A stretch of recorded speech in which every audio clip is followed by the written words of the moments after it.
Hello everyone, welcome to my channel H D Orion. हम पढ़ रहे हैं accountancy for class 12 T S. Grewal की टेक्स्ट बुक से 2022 edition, book 3, analysis of financial statements, chapter 4, accounting ratios. और इस वीडियो में हम पढ़ेंगे टर्नओवर रेशियोज में से working capital turnover ratio. So let us see some questions from the text book. So working capital turnover ratio एक turnover ratio है and working capital turnover ratio shows the relationship between working capital and revenue from operations. It shows the number of times a unit of rupee invested in working capital produces sales. मतलब working capital sales का कितना portion है, मतलब 1 रुपए का working capital कितने रुपए का सेल्स जनरेट कर रहा है, ये हम इस रेशियो से कैलकुलेट करते हैं. रेवेन्यू फ्रॉम ऑपरेशंस का मतलब है कि वो एक्टिविटी जिससे मेन रेवेन्यू जनरेट होता है कंपनी का, that is main revenue generating activity. इसे हम रेवेन्यू फ्रॉम ऑपरेशंस कहते हैं. लेकिन कई बार क्वेश्चन में रेवेन्यू फ्रॉम ऑपरेशंस नहीं दिया रहता है, तो cost of revenue from operation से भी ये रेशियो कैलकुलेट किया जा सकता है. और इसका फॉर्मूला है revenue from operations divided by working capital, या फिर cost of revenue from operations divided by working capital. और इसका आंसर हमें टाइम्स में कैलकुलेट करना है, जैसे कि 2 टाइम्स, 3 टाइम्स. और हम ये पहले से ही जानते हैं working capital is equal to current assets minus current liabilities.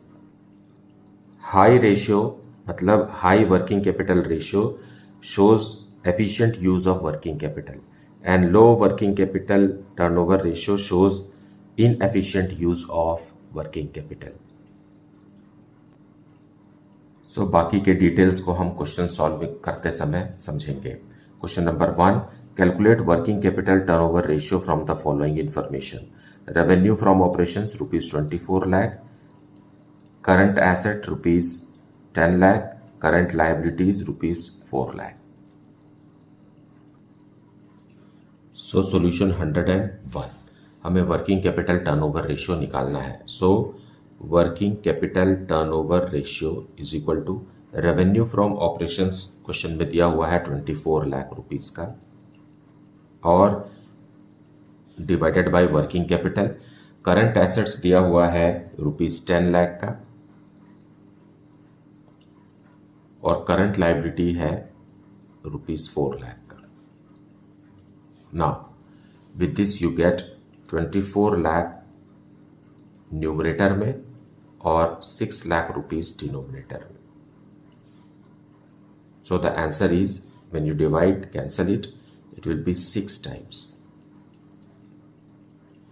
इसका मतलब यह है कि 1 रुपए का वर्किंग कैपिटल 6 रुपीस का सेल्स जनरेट कर रहा है. सेल्स यानी revenue from operations, that is the main activity of generating revenue of a company. Now question number 2, from the following information calculate working capital turnover ratio. Cost of revenue from operations, that is cost of goods sold, is ₹5 lakh, current assets is ₹2,50,000, current liabilities ₹1,50,000. So solution 102, हमें working capital turnover ratio calculate करना है. उसका formula है revenue from operations और cost of revenue from operations. Fine, question में हमें cost of revenue from operations दिया है, तो इसी से हम कैलकुलेट करेंगे. That is 5 lakh rupees given, और डिवाइडेड बाय वर्किंग कैपिटल में करंट एसेट्स है 2,50,000 का, और करंट लायबिलिटीज है ₹1,50,000 का. So it comes 5 lakh divided by 1 lakh. The answer is 5 times. मतलब working capital is 1 rupee of working capital generates 5 times revenue from operations. Question number 3, revenue from operations, cash sales ₹5 lakh, credit sales ₹6 lakh, sales return ₹1 lakh, current assets ₹3 lakh, Current liabilities rupees 1 lakh. Calculate working capital turnover ratio. So solution 103 we will see. हमें calculate करना है working capital turnover ratio, और revenue from operations मतलब total से net sales, we should say net sales में cash sales plus credit sales minus sales return. So cash sales are of rupees 5 lakh cash sales, credit sales है rupees 6 lakh का, और sales return है rupees 1 lakh का. So वो less कर देंगे sales return. अब ये आ गया हमारा revenue from operations, that is net sales, whole divided by working capital. Working capital is current assets minus current liabilities, and here it is 3 lakh rupees का करंट एसेट है और 1 लाख रुपीज़ का करंट लायबिलिटीज है. नाउ इसे आप solve करेंगे, आएगा 10 lakh divided by 2 lakh, and the answer is 5 times.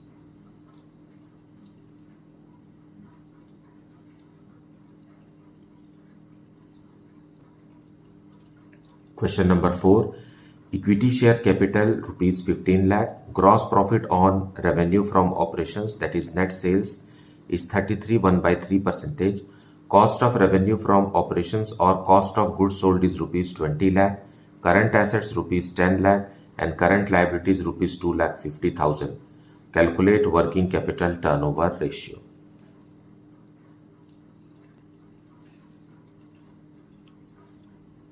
Solution 104. Question में हमें इक्विटी शेयर कैपिटल दिया हुआ है, उसका यहाँ कोई भी यूज़ नहीं है, वो जस्ट एक इन्फॉर्मेशन है जिसे इग्नोर किया जा सकता है. नाउ रेवेन्यू फ्रॉम ऑपरेशंस हम कैलकुलेट करेंगे. यहाँ cost of revenue from operations दिया हुआ है. Fine. So it is what, revenue from operations is equal to cost of revenue from operations plus gross profit. और ग्रॉस प्रॉफिट के बारे में लिखा हुआ है कि 33.1/3% ऑफ नेट सेल्स. फाइन. अगर सेल्स 100% है तो ग्रॉस प्रॉफिट कितना है, 33.1/3 मतलब 33.1/3% है.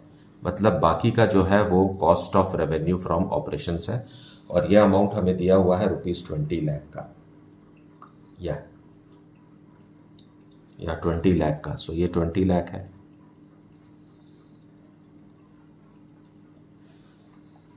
तो हम जानते हैं कि 33.1/3% कितना होता है, 1/3 होता है.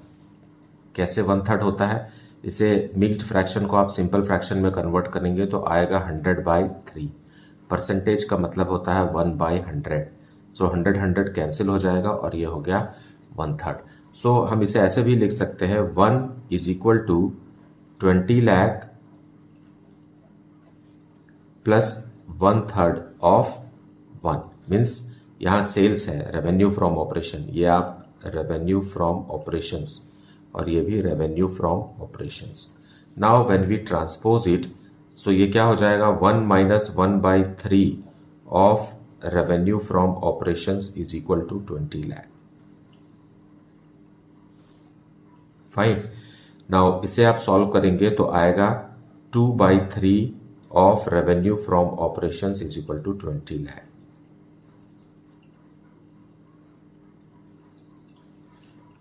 Therefore, revenue from operations is equal to 20 lakh multiplied by 3 divided by 2, which is equal to rupees 30 lakh. So ये revenue from operations हमने कैलकुलेट कर लिया. अब हम इस फॉर्मूला में इसे अप्लाई करेंगे fine working capital turnover ratio निकालने के लिए.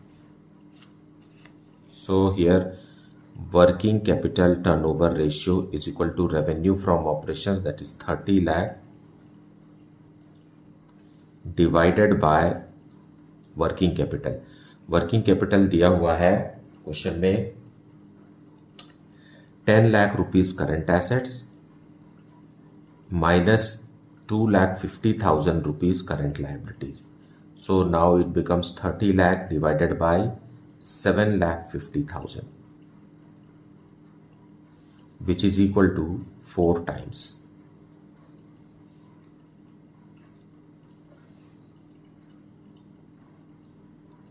Now let us see question number 5. Gross profit at 25% on cost. Gross profit is rupees 5 lakh. Equity share capital rupees 10 lakh. Reserves and surplus rupees 2 lakh. Long term loan rupees 3 lakh. Fixed assets net that is 10 lakh. Net का मतलब है कि इसमें से depreciation minus किया जा चुका है. Fine. Working capital, calculate working capital turnover ratio. Now solution 105 we will C.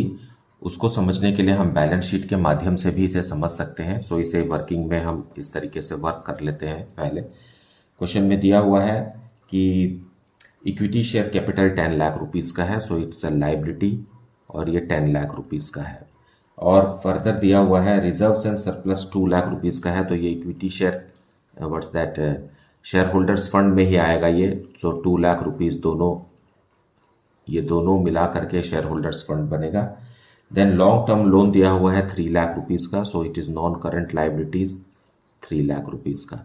Current liability के बारे में कोई भी जानकारी नहीं है. सो हम इन तीनों को ऐड कर लेंगे 15 लाख रुपीस का. उसी तरीके से एसेट्स के तरफ दिया हुआ है net fixed assets that is 10 lakh rupees का. बस इतनी ही जानकारी दिया हुआ है हमको. और यहाँ भी टोटल हम 15 लाख रुपीस लिख लेते हैं. So current asset minus current liability मतलब working capital is equal to current assets minus current liabilities. तो करंट एसेट्स ज़्यादा ही होता है. सो यहाँ जो डिफरेंस आ रहा है 5 लाख रुपीस का, क्योंकि हमें करंट लाइबिलिटीज पता नहीं है ना. तो यहाँ current asset minus current liability generate हुआ है 5 लाख रुपीस का. और यही हमारा वर्किंग कैपिटल है. Fine. So working capital is how much? We have calculated 5 lakh rupees. So अगर आप इसे फॉर्मूला के रूप में कन्वर्ट करना चाहते हैं, so working capital is equal to share holders fund plus non current liabilities minus non current assets. ऐसा करने से आपको 5 लाख रुपीस मिल रहा है. सो फॉर्मूला लर्न करने से पहले अगर आप बैलेंस शीट के फॉर्मेट को देखेंगे तो ये बहुत आसान और एकदम इजी है. एक बार आपने कॉन्सेप्ट समझ लिया है तो आपको सारे फॉर्मूलाज याद रहते हैं. फाइन. नाउ अब आगे लिखा हुआ क्वेश्चन में gross profit is 25% of cost. So हमें पता है कि revenue from operations is equal to cost of revenue from operations plus gross profit. Fine. अब gross profit is 25% of cost. So अगर कॉस्ट हमें पता है या ग्रॉस प्रॉफिट पता है तो हमें रेवेन्यू फ्रॉम ऑपरेशंस निकालना भी हमारे लिए आसान है. So gross profit is how much? 25% of cost. It is 25% of cost plus cost is equal to revenue from operations. और 25% of cost is equal to given rupees 5 lakh. 5 lakh दिया हुआ है. सो कॉस्ट आप कैलकुलेट कर सकते हैं यहाँ से. Cost is equal to 5 lakh multiplied by 100 divided by 25. So it is 20 lakh.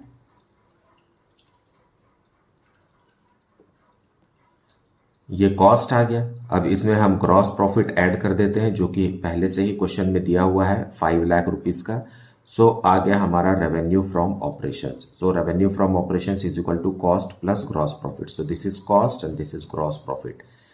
Revenue from operations is now 25 lakh.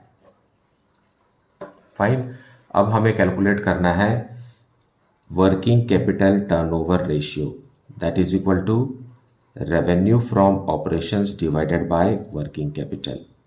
So working capital कहाँ है हमारे पास? 5 लाख रुपीस का वर्किंग कैपिटल कैलकुलेट किया हमने यहाँ. और ये है revenue from operations. So let us put the value here. 25 lakh rupees का रेवेन्यू फ्रॉम ऑपरेशंस जनरेट हुआ है when the company was maintaining 5 lakh rupees as working capital. So it is what 5 times.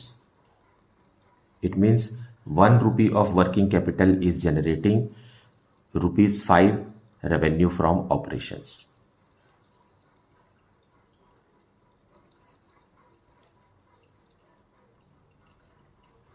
Now question number 6. Capital employed is ₹12 lakh. Net fixed assets is ₹8 lakh. Cost of goods sold or cost of revenue from operations is ₹40 lakh. And gross profit is 20% on cost. Calculate working capital turnover ratio. So let us see solution 106. इसे भी हम balance sheet के माध्यम से बेहतर समझ सकते हैं. क्वेश्चन में दिया हुआ है capital employed is ₹12 lakh. Now what is capital employed? Share holders fund plus non current liabilities को मिला करके कहते हैं कैपिटल एम्प्लॉयड, और ये दिया हुआ है 12 लाख रुपीज का. फाइन. फिर net fixed assets, net fixed assets दिया हुआ है व्हाट इज दैट 8 लाख का. नेट फिक्स्ड एसेट्स का मतलब है फिक्स्ड एसेट्स माइनस डेप्रिसिएशन, और हमें करंट लाइबिलिटी पता नहीं है ना करंट एसेट पता है. फाइन. सो इन दोनों का जो डिफरेंस होगा वही हमारा वर्किंग कैपिटल होगा, क्योंकि working capital is equal to current asset minus current liabilities. So now we can say here that working capital is equal to what's that capital employed minus non current asset. Fine. Because balancing figure हमें यहाँ मिल रहा है, यहाँ देखिए 12 lakh rupees है और इधर 8 lakh rupees है. सो यहाँ जो अमाउंट हमें 4 लाख रुपीज़ मिल रहा है in order to balance it, this is nothing but working capital. So here we can say that 12 lakh minus 8 lakh is our working capital, which is 4 lakh. Now, revenue from operations is equal to cost of revenue from operations plus gross profit. और question में हमें revenue from operations find out करना है, जबकि cost दिया हुआ है ₹40 लाख का. 40 लाख रुपीस का कॉस्ट है, और ग्रॉस प्रॉफिट जो है वो 20% ऑन कॉस्ट है. 20% ऑन कॉस्ट मतलब इसी कॉस्ट का 20%. सो 40 लाख का 10% हो गया 4 लाख और 20% हो गया 8 लाख, है ना. ग्रॉस प्रॉफिट क्या है? Gross profit is equal to 20% of cost. So 20% of cost is this much. Now 48 lakh rupees is revenue from operations. अब हम कैलकुलेट करेंगे working capital turnover ratio, which is equal to revenue from operations divided by working capital. Now when we apply here 48 lakh rupees is revenue from operations divided by working capital 4 lakh, and the answer is 12 times.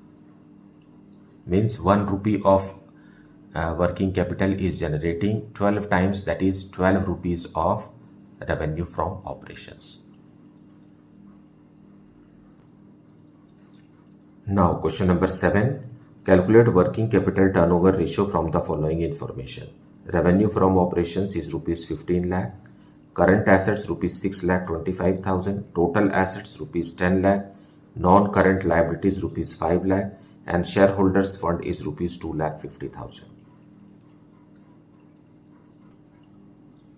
So solution 107 के लिए भी हम balance sheet का help लेंगे formula का ingredients पता लगाने के लिए. So it is what current assets is given ₹6,25,000. So current assets यहाँ है ₹6,25,000. फिर क्वेश्चन में दिया हुआ टोटल एसेट्स ₹10 लाख का है. सो टोटल एसेट्स 10 लाख का है. अब टोटल एसेट्स 10 लाख का है तो टोटल लाइबिलिटीज़ भी कितने का होगा? 10 लाख रुपीज़ का ही होगा. और यहाँ हम नॉन करंट एसेट्स कैलकुलेट कर सकते हैं. 10 lakh minus current asset. Fine. So it is how much? 3,75,000. Balancing figure ये हमने कैलकुलेट कर लिया. फिर क्वेश्चन में दिया हुआ है non current liabilities are ₹5 lakh. Non current liabilities मतलब यहाँ 5 लाख रुपीज़ का है. और शेयर होल्डर्स फंड भी दिया हुआ है क्वेश्चन में, यह है ₹2,50,000 का. 2,50,000 का. अब करंट लाइबिलिटी हम फिगर आउट कर सकते हैं 10 lakh minus share holders fund minus non current liabilities that is 2,50,000। ये भी हमने फिगर आउट कर लिया, मतलब करंट एसेट्स यहाँ पता चल गया, करंट लाइबिलिटी यहाँ पता चल गया। So working capital we can easily calculate, working capital is equal to current assets that is 6,25,000 जो कि डायरेक्ट क्वेश्चन में दिया हुआ है, और करंट लाइबिलिटी जो हमने अभी कैलकुलेट किया वर्किंग कैपिटल आ गया ₹3,75,000। Now regarding revenue from operations question में साफ साफ दिया हुआ है revenue from operations is equal to ₹15 lakh.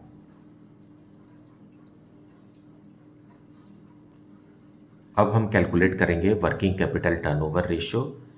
So working capital turnover ratio is revenue from operations that is 15 lakh rupees divided by working capital that is 3,75,000 rupees, and it is coming 4 times.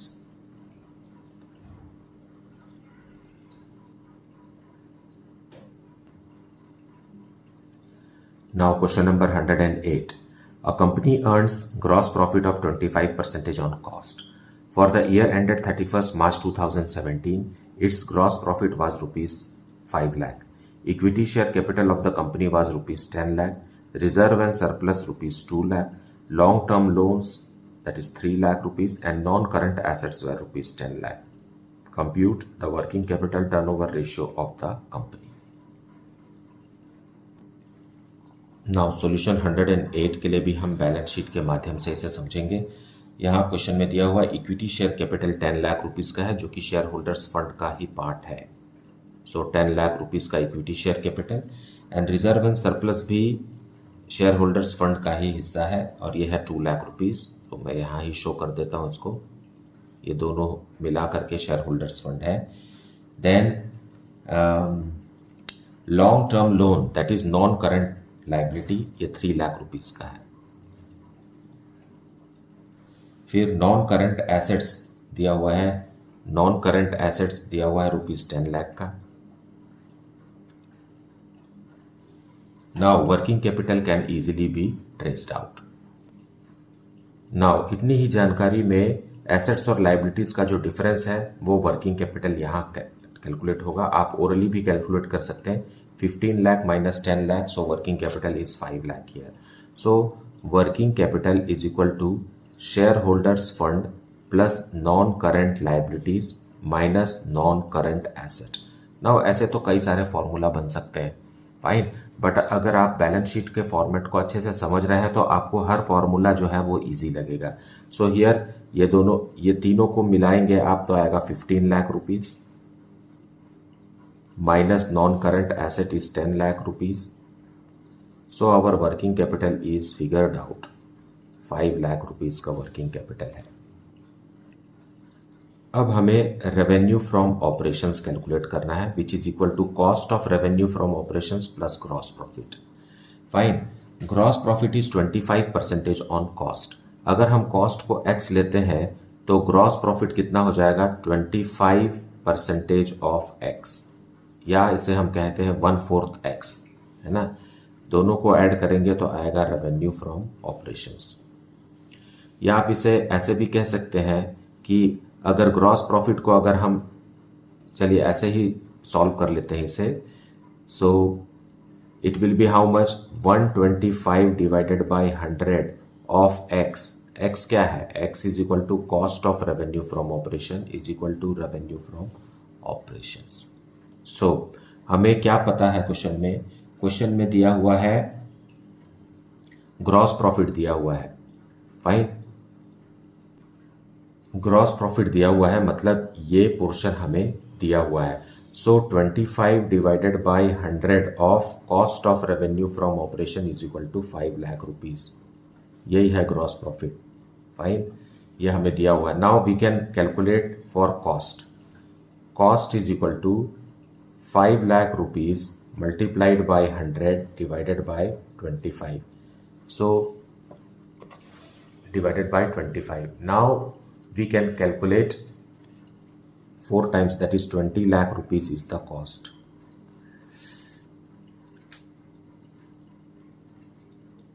हाँ 20 lakh rupees is the cost. So revenue from operations is equal to cost, that is 20 lakh rupees, plus gross profit, that is 5 lakh rupees. Now which is 25 lakh rupees. यह हो गया हमारा revenue from operations. अब हम calculate करेंगे working capital turnover ratio which is equal to revenue from operations divided by working capital. So revenue from operations हमने calculate किया 25 lakh rupees का, और वर्किंग कैपिटल भी हमने कैलकुलेट किया है 5 लाख रुपीज़ का. So the answer is now